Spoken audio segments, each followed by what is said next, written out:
नमस्कार मित्रों। सनातन धर्म में गरुड़ देव को शक्ति, साहस, भक्ति और धर्म का प्रतीक माना जाता है। वे केवल भगवान विष्णु के वाहन ही नहीं, बल्कि सभी पक्षियों के राजा भी कहलाते हैं। लेकिन क्या आप जानते हैं कि गरुड़ देव का जन्म कैसे हुआ और वे भगवान विष्णु के वाहन कैसे बने? आइए जानते हैं उनकी अद्भुत कथा। सृष्टि के प्रारंभिक समय में महर्षि कश्यप की अनेक पत्नियां थीं। उनमें से दो थी, विंता और कद्रु। दोनों ने महर्षि कश्यप से संतान प्राप्ति का वरदान मांगा। कद्रु ने 1000 शक्तिशाली पुत्रों की इच्छा व्यक्त की, जबकि विंता ने केवल 2 ऐसे पुत्र मांगे जो सभी से अधिक तेजस्वी और पराक्रमी हों।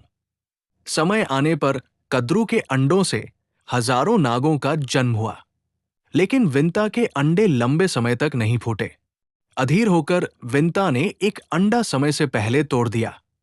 उससे अरुण का जन्म हुआ, जो पूर्ण विकसित नहीं थे।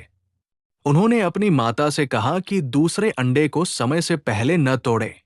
यही अरुण आगे चलकर भगवान सूर्य के सारथी बने। कुछ समय बाद दूसरा अंडा फूटा और उससे दिव्य तेज से युक्त गरुड़ देव प्रकट हुए। उनके जन्म के समय चारों दिशाओं में प्रकाश फैल गया। देवता भी उनके तेज को देखकर आश्चर्यचकित रह गए। बचपन से ही गरुड़ अत्यंत बलशाली, तेजस्वी और निर्भीक थे। एक दिन कद्रु और विंता के बीच दिव्य घोड़े उच्चैः श्रवा के रंग को लेकर शर्त लगी। कद्रु ने छल से अपने नाग पुत्रों को घोड़े की पूंछ पर लिपटने का आदेश दिया, जिससे वो काली दिखाई देने लगी। इस छल के कारण विंता शर्त हार गई और उन्हें कद्रु की दासी बनना पड़ा। जब गरुड़ बड़े हुए तो उन्होंने अपनी माता को दास्ता में देखा। उन्होंने कारण पूछा। विंता ने पूरी घटना बताई। अपनी माता को मुक्त कराने के लिए गरुड़ ने नागों से उपाय पूछा। नागों ने कहा, यदि तुम स्वर्ग से अमृत कलश लाकर हमें दे दो तो हम विंता को मुक्त कर देंगे। गरुड़ बिना डरे स्वर्ग की ओर उड़ चले। मार्ग में अनेक कठिन बाधाएं आईं, लेकिन उन्होंने अपनी बुद्धि और पराक्रम से सभी को पार कर लिया। स्वर्ग पहुंचने पर उनका सामना देवताओं की सेना से हुआ।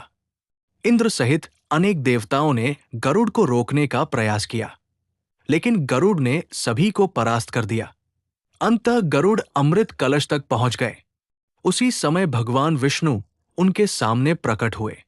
गरुड़ की वीरता, त्याग और माता के प्रति समर्पण देखकर भगवान विष्णु अत्यंत प्रसन्न हुए। उन्होंने गरुड़ को अमर होने का वरदान दिया और पूछा कि वे क्या चाहते हैं। गरुड़ ने विनम्रता से कहा, प्रभु, मैं आपकी सेवा करना चाहता हूं। भगवान विष्णु ने मुस्कुराते हुए कहा, आज से तुम मेरे वाहन बनोगे। तभी से गरुड़ भगवान विष्णु के दिव्य वाहन बन गए और उनका स्थान वैकुंठ में सर्वोच्च सम्मान के साथ स्थापित हुआ। गरुड़ अमृत कलश लेकर नागों के पास पहुंचे, लेकिन उन्होंने कहा कि पहले मेरी माता को मुक्त करो। नागों ने वचन निभाया और विंता को दास्ता से मुक्त कर दिया। इसके बाद गरुड़ ने अमृत को कुश घास पर रख दिया। जैसे ही नाग स्नान करने गए, देवराज इंद्र अमृत कलश वापस ले गए। लौटकर नागों ने अमृत पाने के लिए कुश घास को चाटा, जिससे उनकी जीभ 2 भागों में विभाजित हो गई। इसी कारण आज भी सांपों की जीभ 2 भागों वाली होती है। गरुड़ और नागों के बीच शत्रुता की शुरुआत भी यहीं से मानी जाती है। गरुड़ धर्म की रक्षा करते हैं और अधर्म का नाश करने वाले माने जाते हैं। इसलिए सनातन धर्म में उन्हें साहस, निष्ठा और मातृभक्ति का सर्वोच्च प्रतीक माना गया है। गरुड़ देव की ये कथा हमें सिखाती है कि जो व्यक्ति अपने माता पिता का सम्मान करता है, सत्य और धर्म के मार्ग पर चलता है तथा कठिनाइयों से नहीं घबराता, उस पर भगवान की कृपा अवश्य होती है। गरुड़ ने अपने स्वार्थ के लिए नहीं, बल्कि अपनी माता की मुक्ति और धर्म की रक्षा के लिए संघर्ष किया। यही उनके जीवन की सबसे बड़ी शिक्षा है। यदि आपको गरुड़ देव की ये दिव्य कथा पसंद आई हो, तो वीडियो को लाइक करें, अपने परिवार और मित्रों के साथ साझा करें और सनातन धर्म की ऐसी ही दुर्लभ एवं ज्ञानवर्धक कथाओं के लिए हमारे चैनल को सब्सक्राइब करना न भूलें।